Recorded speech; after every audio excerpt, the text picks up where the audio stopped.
comiendo lo que no debían. Exacto. Cuando estaban en el jardín orando, cuando fueron a arrestar a Jesús, dice la Biblia que había un joven llamado Marcos, que lo iban a arrestar y él corrió, le arrebataron su túnica y salió corriendo.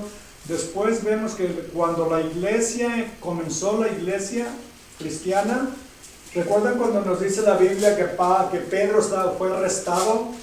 Porque Herodes mandó matar a uno de los medios hermanos de Jesús. ¿Quién era? Santiago, ¿verdad? Santiago, que era medio hermano, lo mató y vio que eso agradó a los judíos. Entonces dijo, pues ahora voy a hacerlo mejor. Arrestó a Pedro, lo metieron a la cárcel, lo tenían en cadenas o en grilletes, con soldados a su lado día y noche, y otro día lo iban a matar. Imagínense esto. ¿Qué tal si los arrestaran a cada uno de nosotros ahora? Nos llevaran a la cárcel, nos ponen una paliza, así como tratan a la policía en México a los prisioneros, ¿verdad? Los ablandan primero a golpes y luego les dijeran, mañana vas a morir. ¿Dormiríamos tranquilos? No. Pues Pedro sí. Pedro estaba bien dormido, el ángel tuvo que despertarlo. Ven, levántate, despiértate, ponte tu túnica, ándale, vámonos. Y dice que se le cayeron los grilletes, las cadenas de las manos, se abrieron las puertas y Pedrito salió como por su casa, ¿verdad? Y llega a la casa de Marcos, que era María, una de las Marías en la Biblia, era la mamá de Marcos, y tocó la puerta, Pedro, y abrió la muchacha la ventana, un postigo, como le llama uno, una ventanita, y vio que era Pedro, y la iglesia, todos estaban orando para que el Señor liberara a Pedro de la cárcel. Todos estaban orando, llega Pedro, y finalmente la muchacha va y lo ve, cierra la puerta y no lo deja entrar. Va y les dice a los demás, Pedro está en la puerta. No, es su espíritu. Señor bendito, libera a Pedro de la cárcel, por favor ten misericordia. Le están orando porque lo libera y Pedro está en la puerta tocando y no lo dejan entrar. Pues esa es la casa de Marcos, de la mamá. Seguro la mamá era rica, tiene una casa grande donde estaban reunidos todos. Este es el Marcos del que vamos a estudiar. Él fue el compañero de Pablo en su primer viaje misionero. Y claro, al principio todo iba bien, pero cuando llegaron a una ciudad, una región que era muy peligrosa, había muchos ladrones, muchos matones, él tuvo miedo y los dejó. Lo vamos a ver, lo vamos a seguir un poco en su carrera ahorita en el libro de los Hechos, donde nos habla en Hechos, en Filemón y en Primera de Pedro. Marcos 1. Marcos 1. Ya, y vamos a ver que era joven y seguramente unos dicen tal vez extrañaba mucho a su mamá, otros piensan tal vez tuvo miedo de los peligros, total que los abandonó. Y Bernabé, que es su primo, quiere llevárselo en el siguiente viaje. Y Pablo dice, no, ese cobarde no lo vamos a llevar. Nos abandonó la otra vez. Y dice que hubo una contención, un pleito tan grande que se separaron. Pero, como les digo, después, Pedro lo toma bajo su brazo. Porque Pablo ya no lo quiere, porque los abandonó. Pero Pedro lo toma bajo su brazo y lo enseña, lo madura, lo crece. Y después, 10 años más adelante, volvería con Pablo y Pablo lo acepta y lo usa para el ministerio. Pero le llamaban el intérprete de Pedro. Tal vez como era de familia pudiente, rica, él tuvo educación. Recordemos, los apóstoles la mayoría eran pescadores. Y entonces quiere decir que tal vez él hablaba más de 1, 2 o 3 idiomas y él fue el intérprete de Pedro y compañero de Pedro, y todo lo que él predica, lo que él escribe en Marcos, lo aprendió de Pedro. Lo llamaban el discípulo de Pedro, inclusive Pedro más adelante lo llama mi hijo. Como Pablo llamaba a Timoteo su hijo en la fe, Pedro llama a Marcos o Juan Marcos como su hijo. ¿Y saben por qué pienso que Pedro lo aceptó, lo tomó, aguantarlo porque nadie conocía mejor el fracaso que Pedro. ¿Verdad? Traicionó, negó al Señor Jesús.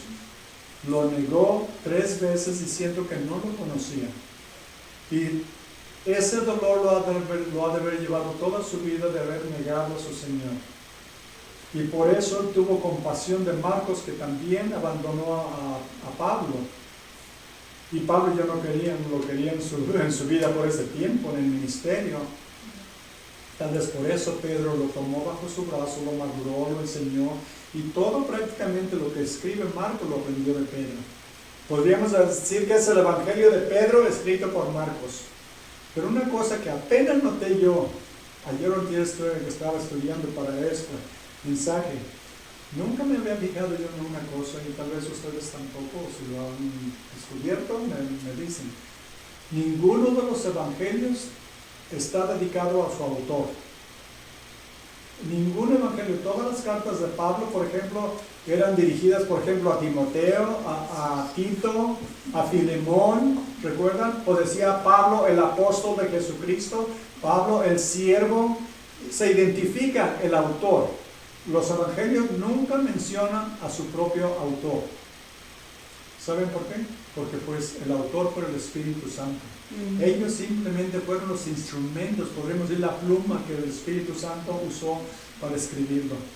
Yo nunca había notado que los evangelios no mencionan a su autor.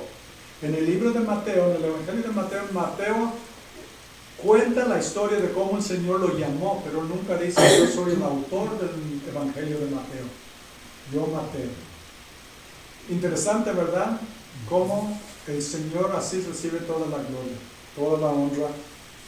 Entonces, vamos a conocer a 2 personajes muy importantes en este, y vamos solamente a ver un poco del Evangelio de Marcos. 2 personas muy importantes, a Marcos y a Juan el Bautista. Son los primeros que vamos a ver. Quiero decirles que los evangelios, cada uno representa una fase, una parte de la personalidad y del ministerio del Señor Jesús. Por ejemplo, el evangelio de Mateo está escrito hacia los judíos y lo presenta como el rey. ¿Saben por qué? Porque los judíos estaban esperando a un rey que iba a reinar en el trono de David. Porque las escrituras desde la antigüedad decían que un hijo de David iba a reinar en el trono.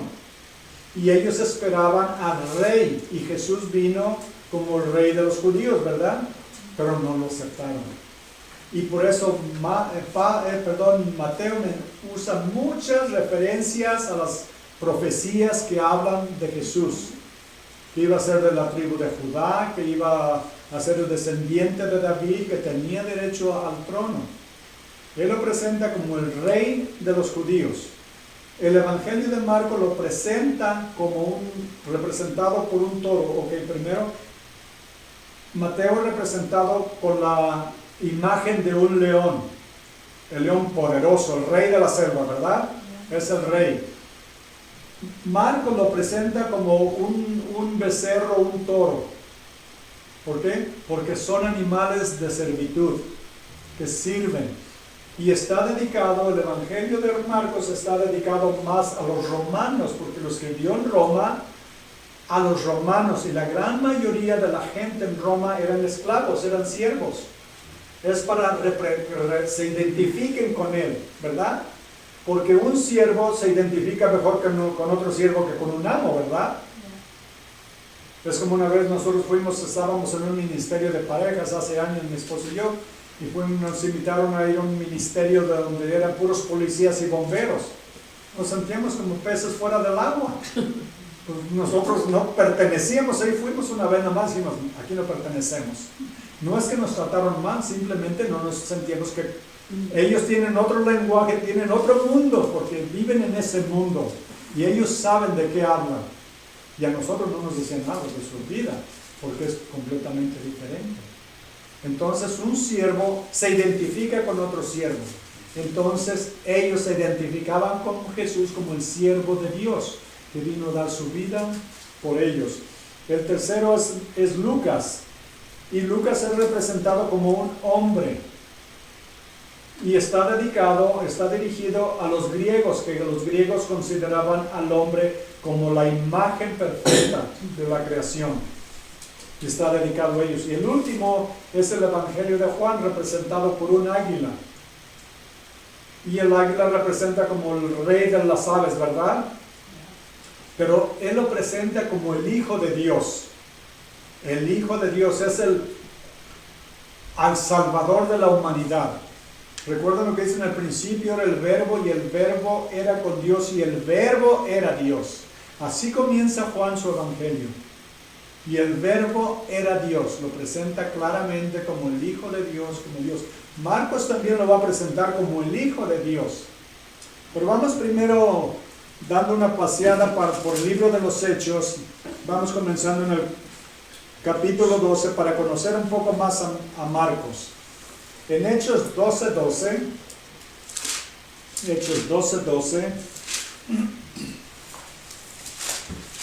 y adelante al 25 dice: habiendo considerado esto, llegó a casa de María, lo que les acababa de decir, ¿verdad? Pedro llegó, la madre de Juan, el cual tenía por sobrenombre Marcos. ¿Era Juan o Marcos o Juan Marcos? Dice, desde muchos estaban reunidos orando. Donde muchos estaban reunidos orando, cuando llamó Pedro a la puerta del patio, salió a escuchar a una muchacha llamada Rode, la cual, cuando reconoció la voz de Pedro, de gozo no abrió la puerta, sino que corriendo adentro dio la nueva de que Pedro estaba a la puerta, y ellos le dijeron: estás loca. Qué fe, ¿verdad? Qué fe tenían en sus oraciones. Estás loca. ¿Cómo? Dios no contesta esas oraciones, pero Señor, libéralo, ¿verdad? Estás loca. Pero ella les aseguraba que era. Bueno, vamos ahora al capítulo 15 de Hechos, 15:37. 15:37. Y Bernabé, aquí está lo que les decía del segundo viaje, ¿verdad? Entonces vimos que llegó a la casa de Marcos o Juan. Versículo 37 dice: y Bernabé quería llevar consigo a Juan, el cual tenía por sobrenombre Marcos. Pero a Pablo no le parecía bien llevar consigo al que se había apartado de ellos desde Panfilia, y no había ido con ellos a la obra. Y hubo tal desacuerdo entre ellos que se separaron el uno del otro. Bernabé, tomando a Marcos, navegó a Chipre, y Pablo, escogiendo a Silas, salió encomendado por los hermanos a la gracia del Señor. Vemos el problema que sucedió, que no se entendieron. Él no quiso llevarlo porque los había traicionado, los había abandonado. Entonces por eso los deja. Vamos ahora a Colosenses 4:10. Colosenses 4:10 lo menciona aquí. Una carta de Pablo a la iglesia de Colosas. Dice: Aristarco, mi compañero de prisiones, os saluda, y Marcos, el sobrino de Bernabé. A veces presentado como primo y a veces como sobrino. El sobrino de Bernabé. ¿Ven? Ahora en este tiempo, cuando Pablo está escribiendo esta carta, él está con Pablo ya. Ya está con Pablo. En Filemón, nada más se las leo en Filemón 24, dice: Marcos, Aristarco, Demas y Lucas, mis colaboradores. ¿Se dan cuenta? Hicieron las paces. 10 años después, él volvió a trabajar con Pablo. Y la última, segunda de Timoteo 11, dice: solo Lucas está conmigo. Toma a Marcos y tráele contigo, porque me es útil para el ministerio. ¿Se dan cuenta cómo Dios restableció y sanó esa relación que se había dañado tanto? ¿No es maravilloso que Dios sea tan misericordioso con nosotros? Amén. ¿Cómo nosotros hemos dañado también, verdad, relaciones en nuestra vida? ¿Quién de nosotros no hemos tenido un problema con alguien de la familia? Todos, ¿verdad? Todos. ¿Qué tal vez con compañeros de trabajo, amigos de la infancia, o amigos de la juventud o de la madurez? Todos hemos tenido problemas, ¿verdad? Pero Dios quiere sanar todas esas cosas en nuestros corazones. Por eso el Señor llama a todos al arrepentimiento. Vamos a ver que Juan el Bautista empieza llamando a la gente, a la nación de Israel, al arrepentimiento. ¿Cuáles fueron las primeras palabras del Señor Jesús? Arrepiéntanse porque el reino de Dios está cerca. ¿Verdad? Siempre nos llama al arrepentimiento. El arrepentimiento, ¿qué es una buena definición del arrepentimiento? ¿Qué creen ustedes que es una buena manera de explicarlo? No podemos decirle a Dios, perdóname, hasta que nosotros no hayamos perdonado a los demás. No podemos decirle a Dios, perdóname, si no estamos dispuestos a perdonar a alguien. Porque es una hipocresía, porque dice, si no podemos, ¿cómo podemos decirle a Dios que lo amamos a quien no vemos y no amamos al hermano al que sí vemos? Es una contradicción. Cuando pedimos perdón a Dios, primero hay que pedirle perdón a la persona que hemos ofendido. Porque dice el Señor, si vas a llevar tu ofrenda ante el altar y te acuerdas que tienes algo contra tu hermano o tu hermana, ¿verdad? Sea quien sea, dice, déjala ahí y ve y haz las paces. Ve, haz las paces y luego ven y haz tu ofrenda. Porque no podemos decir, Señor, perdóname, pero yo tengo rencor o odio contra alguien. Tenemos que ir y pedirle perdón a la persona si le hemos herido, si fue nuestra culpa, y luego venimos ante el Señor a pedirle perdón, porque si no, no funciona de esa manera. El perdón es también algo, el arrepentimiento, y déjenme decirles otra cosa. Cuando decimos al Señor, perdóname, le damos al Señor la oportunidad de que nos diga, estás perdonado. Las mejores palabras que podemos escuchar del Señor es, estás perdonado, tus pecados te son perdonados. Pero dice el Señor, si no perdonas, tampoco serás perdonado. Por eso el Señor vino predicando el arrepentimiento. Juan el Bautista viene predicando el arrepentimiento a la nación. Es algo indispensable. Y el arrepentirse es cambiar de opinión.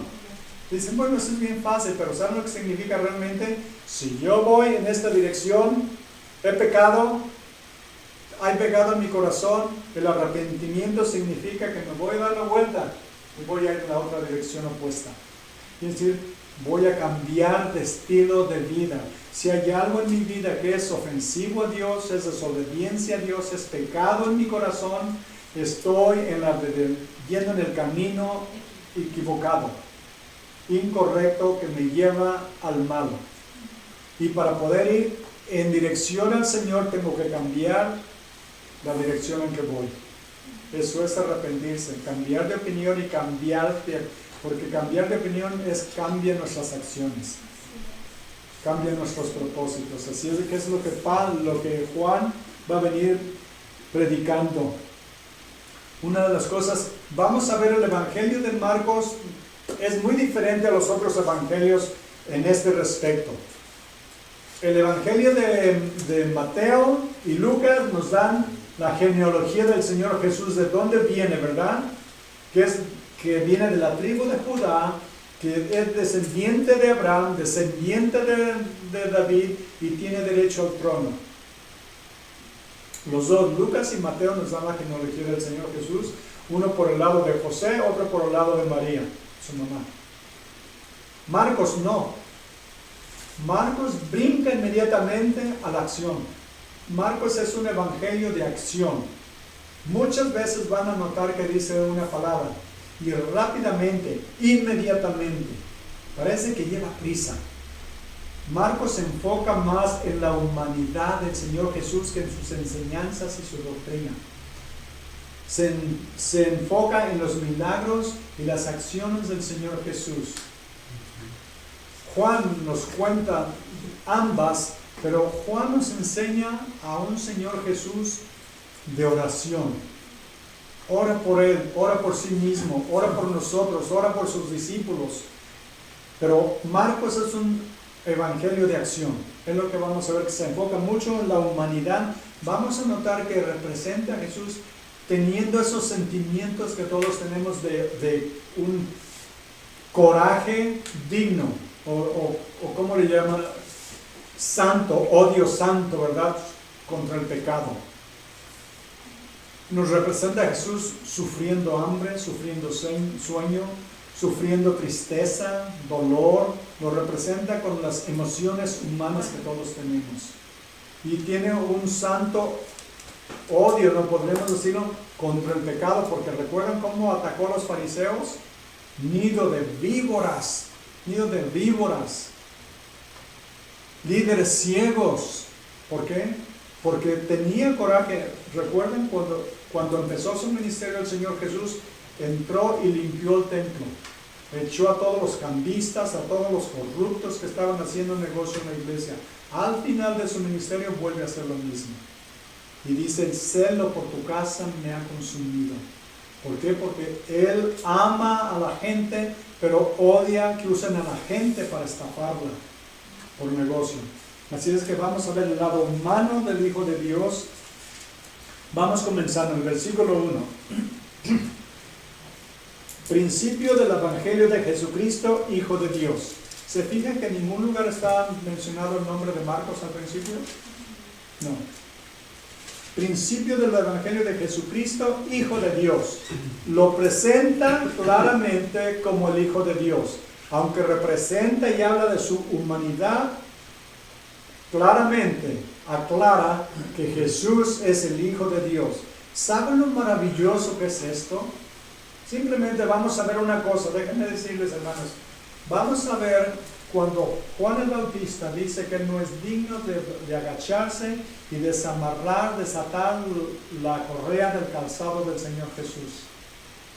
Él no es digno porque Jesús es tan sublime, tan maravilloso, tan glorioso, que él dice, yo no puedo hacer eso. Y recuerden, Juan el Bautista y Jesús eran primos. Eran primos. Inclusive cuando María fue a visitar a Elizabeth, dice que el niño brincó en su vientre, Juan el Bautista. Sin embargo, después, cuando reconoce quién es Jesús, dice, no soy digno ni de desatar la correa de su calzado. Pero vamos más adelante del ministerio del Señor Jesús. ¿Y qué es lo que hizo Jesús? Se agachó, se hincó, desamarró las correas de los zapatos de los discípulos y no solo eso, les lavó los pies. El trabajo más humilde que había en una casa de todos los esclavos, el más bajo era el de lavar los pies de los invitados y de su amo. Y eso fue lo que hizo el Señor Jesús, demostrándonos su amor, su humildad, su humanidad por nosotros. No, cuánto nos ama el Señor, imagínense. Y recordemos, es el creador de los cielos y de la tierra. Vamos a verlo un poco más adelante. Vamos de una vez. Dice, Jesucristo, Hijo de Dios, como está escrito en Isaías el profeta. Y va a mencionar dos. Está Malaquías y está Isaías. En este versículo viene de dos versículos diferentes. Dice, he aquí yo envío mi mensajero delante de tu faz, el cual preparará tu camino delante de ti. Voz del que clama en el desierto, preparad el camino del Señor, enderezad sus veredas, sus sendas. Pensemos, esto tiene mucha historia. Tiene mucha historia. ¿Saben por qué? Porque en la antigüedad no había carreteras, ¿verdad? No había aeropuertos. Había caminos. Y cuando el rey iba a viajar de un pueblo, de una ciudad a otra, antes de que el rey fuera, porque iba en su carruaje, ¿verdad? No iba a ir a la intemperie, descubierto. Iba en su carruaje y tenían que preparar el camino, llenar todos los hoyos, mover las piedras, rebajar los cerritos que hubiera, todo. Emparejaban bien el camino. Pero Juan el Bautista viene a emparejar los corazones de la gente, a preparar los corazones, porque el Mesías, el Rey de Reyes y Señor de Señores viene a la tierra y tienen que prepararle su corazón como nación y como individuos. Por eso dice, entonces vamos a Malaquías 3:1. Dice, he aquí yo envío mi mensajero, el cual preparará el camino delante de mí. Piensen en esto. Vamos, ok. ¿Están atentos? ¿Se fijaron en lo que dice en el primero? He aquí yo envío mi mensajero delante de tú. faz, delante de tu cara, de tu rostro, ¿verdad? El Padre está hablando aquí. Yo envío mi mensajero, Juan el Bautista, delante de tu faz. Pero en Malaquías dice, he aquí, yo envío mi mensajero, el cual preparará el camino delante de mí. En la primera persona, de mí. ¿Por qué? Porque es el mismo Dios. Vemos la unidad de la Trinidad, ¿verdad? Igual que cuando el Señor Jesús fue bautizado y dice, salió del agua y los cielos se abrieron. Juan el Bautista va a decir, los cielos se abrieron y vi al Espíritu Santo descender en forma de paloma y reposar sobre su hombro, y oí la voz del Padre que decía, este es mi Hijo bien amado en quien me tengo complacencia.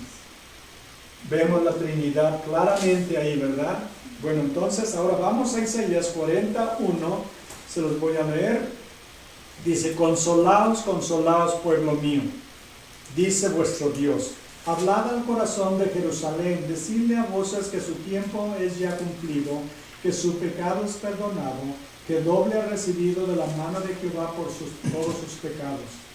3, aquí es donde está. Voz del que clama en el desierto, preparad camino a Jehová. ¿Escucharon lo que dice Jehová? No dice Jesús, Jehová. ¿Por qué? Porque Jesús es Jehová, es Dios. Preparar camino a Jehová, enderezar calzada en la soledad a nuestro Dios. Aquí le llama Jehová y le llama Dios a Jesús. En el Salmo 2.7 dice la palabra de Dios. Yo publicaré el decreto, Jehová me ha dicho, mi hijo eres tú, yo te he engendrado hoy. Pídeme y te daré por herencia las naciones y como posesión tuya los confines de la tierra. Claramente nos dice aquí que es Dios el Señor que nos está dando este mensaje. Ahora vamos a Hebreos 1.5. Hebreos 1.5.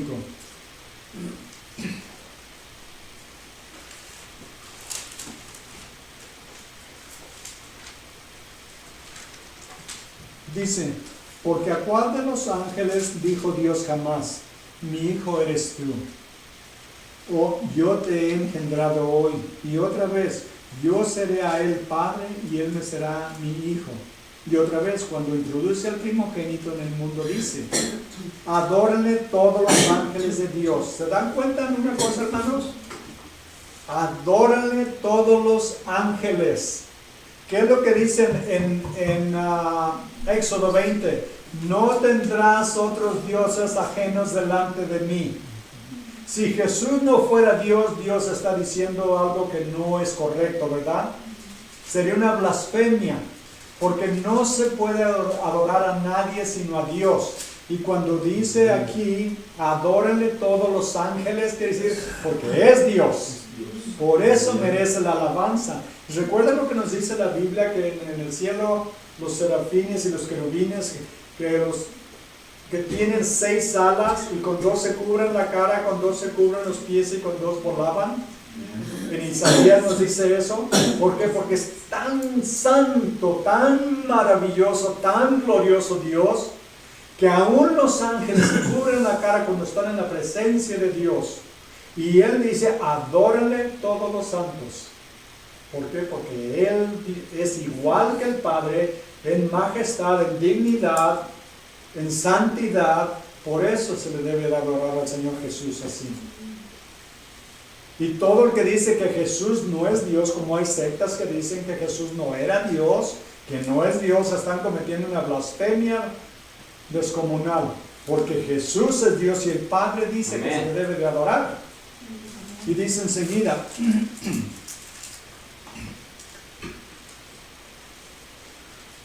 ¿dónde me quedé? Vamos a ver. 7, gracias hermano.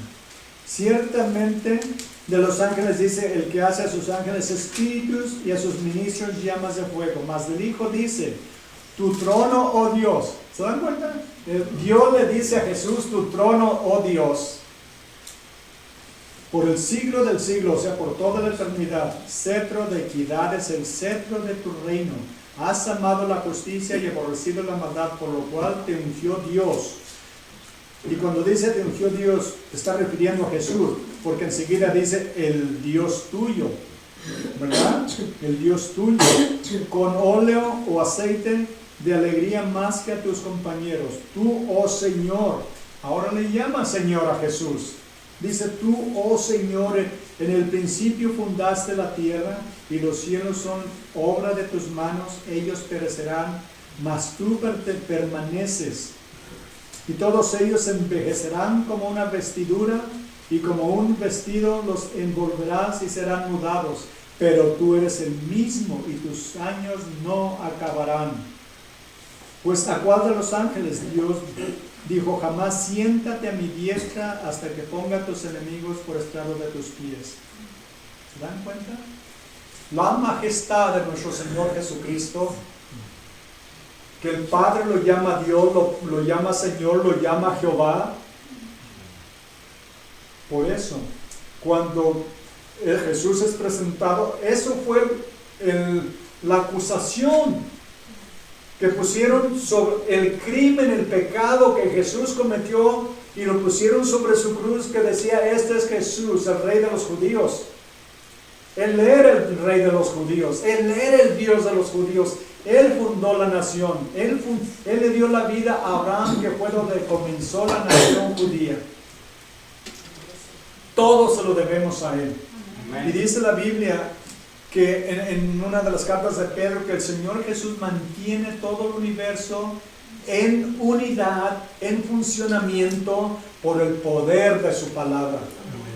Dice, tú fundaste los cielos, porque Él estaba en la creación. Él fue parte del creador de los cielos y de la tierra.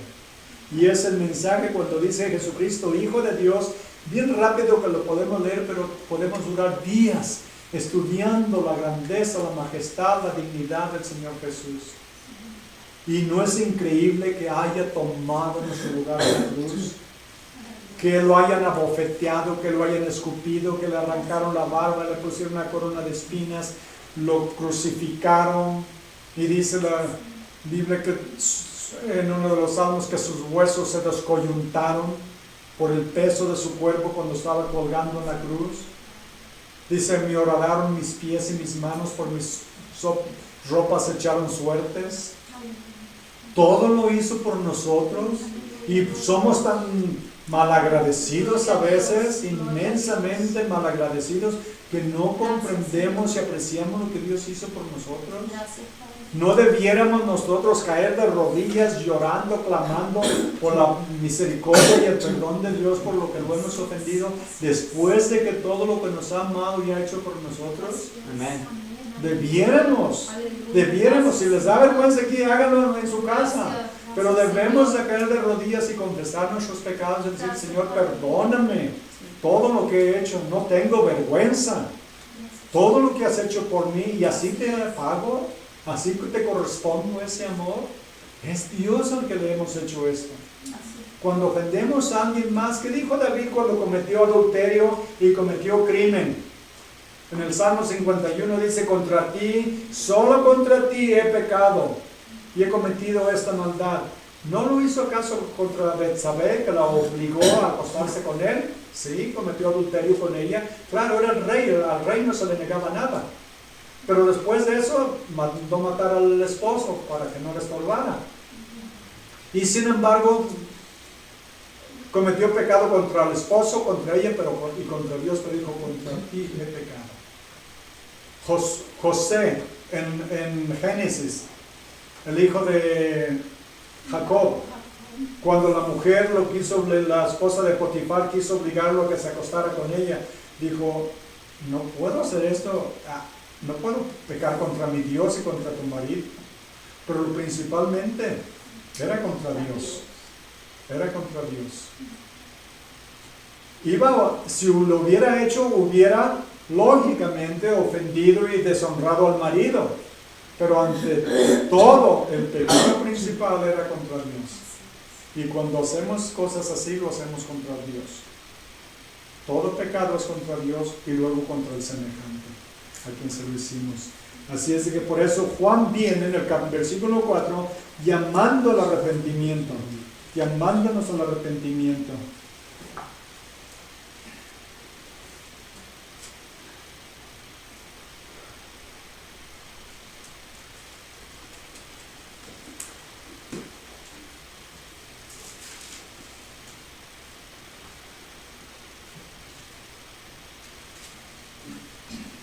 Dice, Juan bautizaba en el desierto predicando el bautismo de arrepentimiento para perdón de pecados.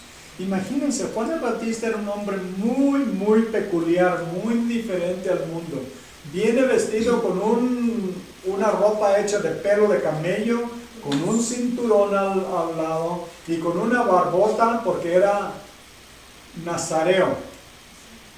$10 al que me diga que es un nazareo. Un nazareo era alguien que se consagraba a Dios por toda su vida y no tomaba nunca alcohol ni se cortaba el pelo. Estaba consagrado a Dios. Imagínense lo tan largo del pelo y lo largo de la barba, vestido con una ropa hecha de pelo de camello, con un cinturón. Yo creo que no andaba muy a la moda, ¿verdad?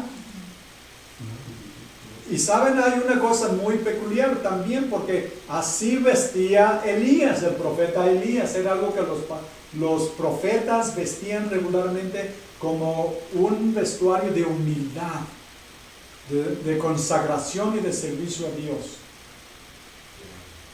Leía yo, no sé qué tan cierto sea, leí algo de que los judíos decían que los nazareos tenían la barba tan larga que en lugar para no pisarla, traían una bolsita donde la metían. Yo no sé si sea cierto, es algo que dije, ¿qué tan largas crecen de veras? Y el pelo también lo traían en trenzas, porque lo traían, era tan largo. Bueno, yo no sé, pero eso sí, no se cortaban el pelo, ni la barba, ni tomaban nunca. ¿Quién era nazareo en el Antiguo Testamento aparte de Elías? Un hombre muy fortachón. Sansón. Pero él sí violó el voto de dedicación a Dios. Porque él tomó vino, ¿verdad? Bueno, hizo cosas demasiado mal. No vamos a ir con él ahora, pero es el arrepentimiento. Juan bautizaba en el desierto y predicaba el bautismo de arrepentimiento para perdón de pecados. Se salía en él toda la provincia de Judea y todos los de Jerusalén y eran bautizados por él en el río Jordán, confesando sus pecados. Como les digo, Marcos nos da lo que le llamaríamos un Reader's Digest. ¿Qué es un Reader's Digest? Algo condensado. Una información muy breve. Ahora, para podernos llenar más, vamos a ir ahora a otros evangelios, porque en otros nos mencionan mucho más claramente eso. Vamos a Lucas 1:13. Lucas 1:13. Entre más les dé de la palabra de Dios y menos de mí, todos estaremos mejor. ¿Verdad? Lucas. Dije Lucas, ¿verdad? Lucas 1:13.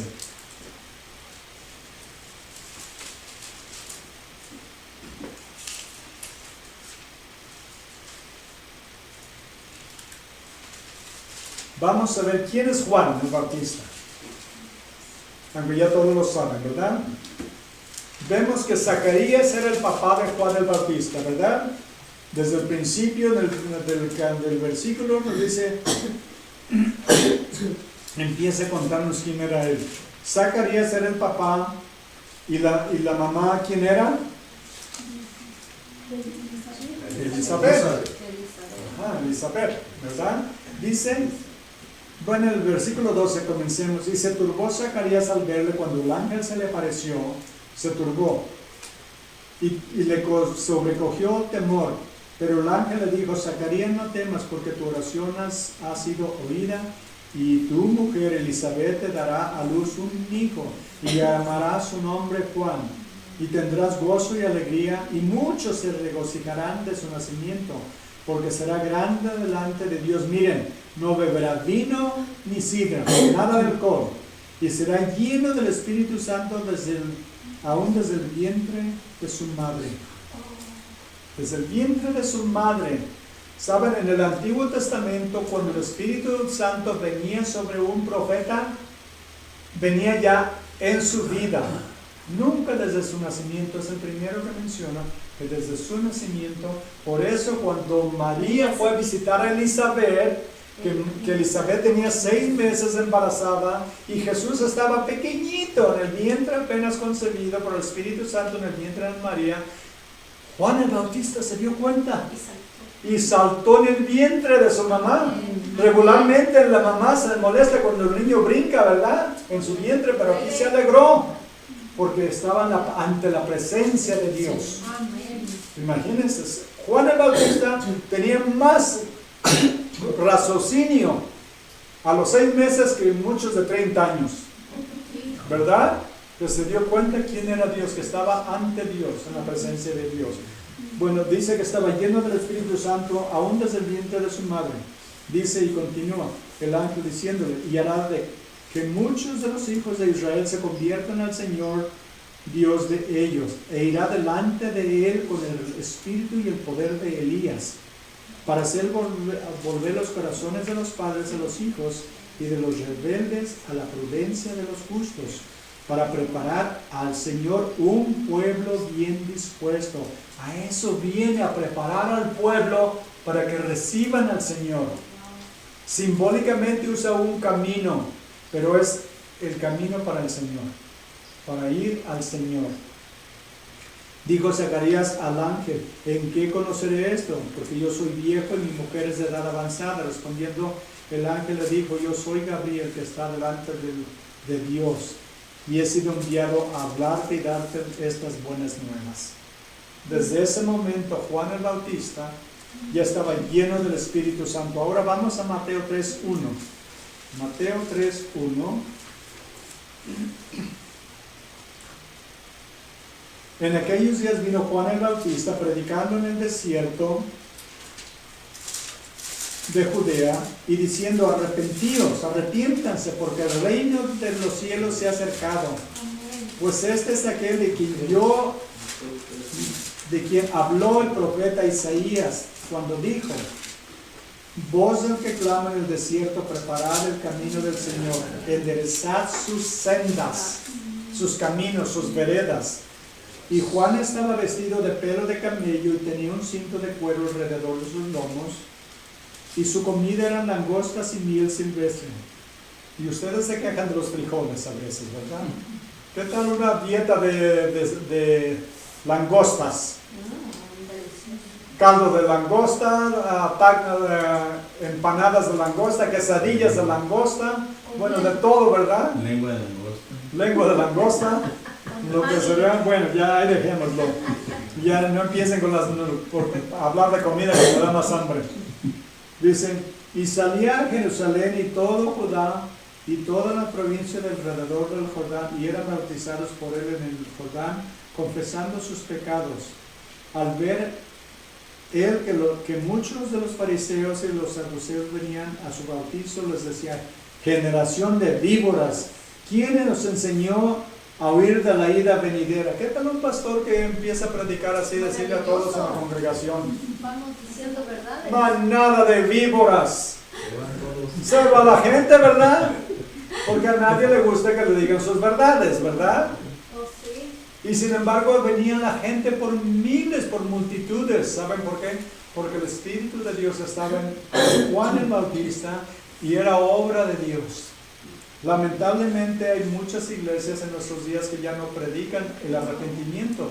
¿Saben por qué? Porque ofende a la gente. Y yo digo, ni modo. Si les ofende, qué bueno. Porque el pastor debe de poner incómodos a los cómodos y cómodos a los incómodos. ¿Entendieron lo que significa? Hay que poner incómodos a los que se sienten que están muy bien en su pecado y no se arrepienten. Oh, Dios es maravilloso, entonces puedo hacer esto y puedo hacer aquello, acabo que Dios me perdona. Hay que ponerlos incómodos, porque dice el Señor que si no nos arrepentimos, no perdona. Y hay que poner cómodos a los que dicen, Dios no me perdonaría porque soy muy pecador. No, sí te puede perdonar. Dios tiene tanto amor y gracia para perdonarte todos tus pecados. A los que están incómodos en su pecado hay que darles la comodidad de que Dios los puede perdonar. A los que están conformes en su pecado hay que ponerlos incómodos. Eso venía a decir, manada de víboras. Es lo que les dice. Generación de víboras, ¿quién les enseñó a huir de la ira venidera? Hacer pues frutos dignos de arrepentimiento. Y no piensen dentro de ustedes mismos, Abraham tenemos por padre. Porque yo les digo que Dios puede levantar a Abraham aún de hijos, aún de estas piedras.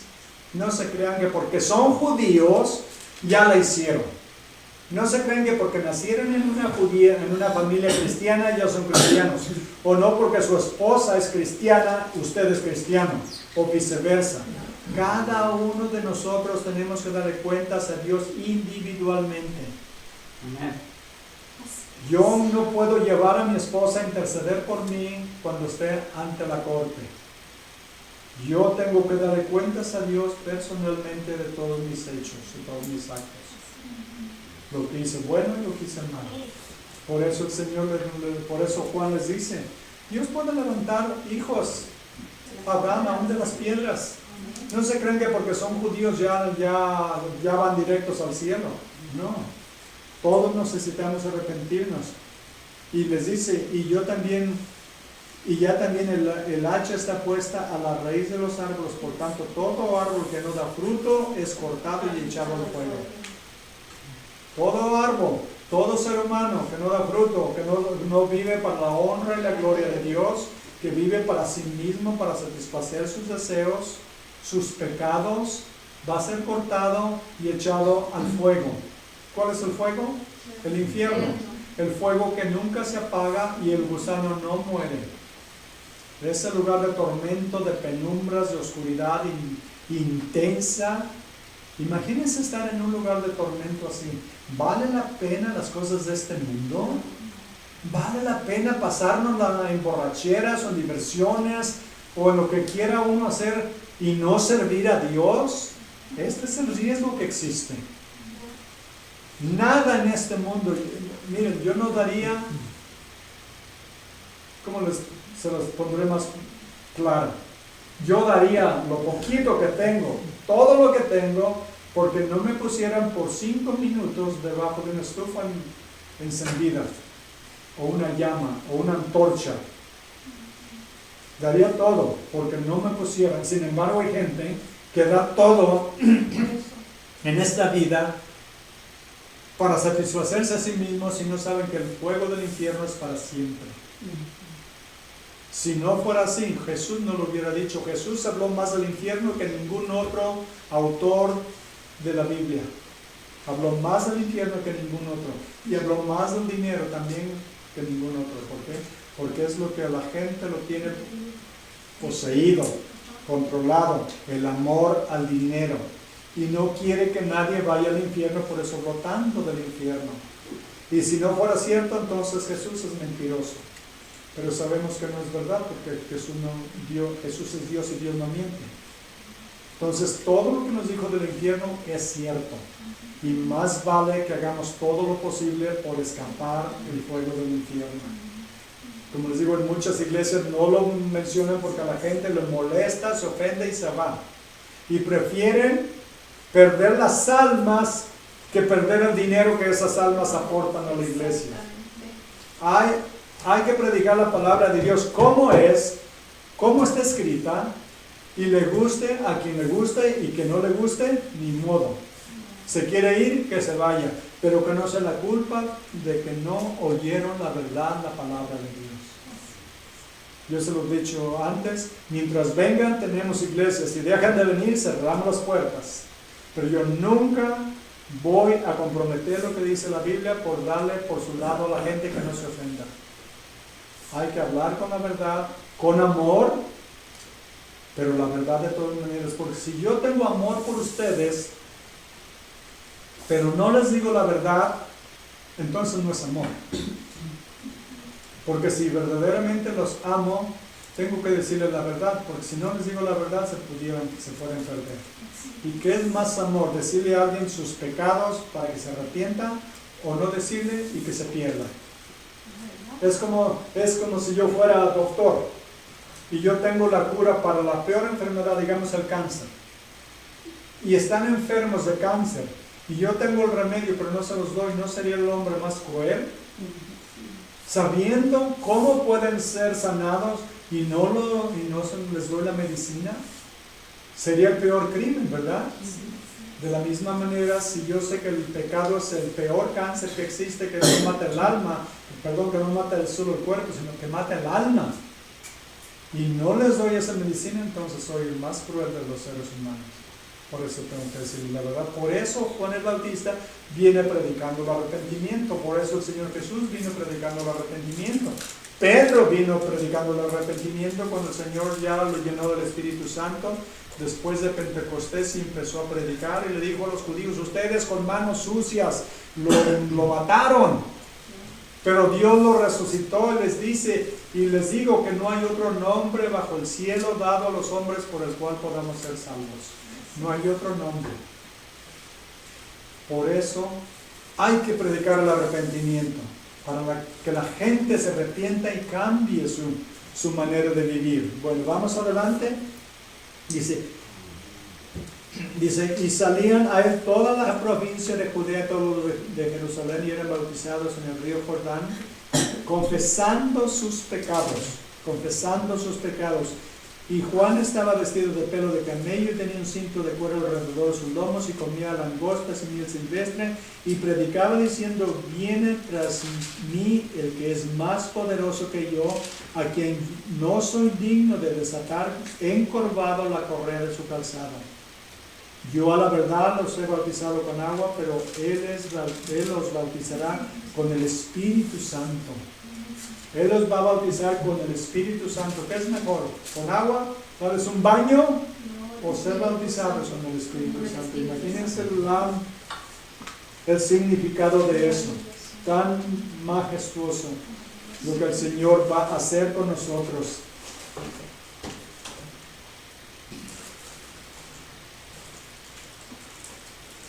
Ahora, la próxima semana vamos a estudiar el bautismo del Señor Jesús. Pero vamos yendo un poquito adelante, nada más. Aconteció en aquellos días que Jesús vino de Nazaret de Galilea y fue bautizado por Juan en el río Jordán. Y luego, cuando subía del agua, vio abrirse los cielos y el Espíritu como paloma que descendía sobre él. Y vino una voz de los cielos que decía: tú eres mi Hijo amado, en ti tengo complacencia. Dios no tiene otro hijo más que Jesús. Pero nosotros somos hijos e hijas de Dios por adopción, ¿verdad? ¿No es maravilloso que el Señor diga de ustedes: en ti tengo complacencia, o me complazco en ti, me gusta cómo estás viviendo? Estás buscándome todos los días, buscas mi rostro, buscas mi voluntad, buscas servirme con todo tu corazón. Y sabemos que sí, a los que lo hacen, cuando llega el momento de llegar a su presencia, dice: entra al descanso de tu Señor, buen siervo, ¿verdad? Buen siervo, entra al descanso de tu Señor. Ya trabajaste demasiado, ya sufriste demasiado, ya oraste demasiado, ya invertiste en el reino de Dios demasiado. Ahora ven a descansar. Ven a descansar. Ya es tiempo. Esto podemos escucharlo todos nosotros si servimos al Señor con todo nuestro corazón. Pero si no lo servimos, recuerda lo que dice la iglesia de Éfeso, que estudiamos el jueves. Dice: conozco tus obras, sé todo lo bueno que estás haciendo, pero tengo algo contra ti, que has dejado tu primer amor.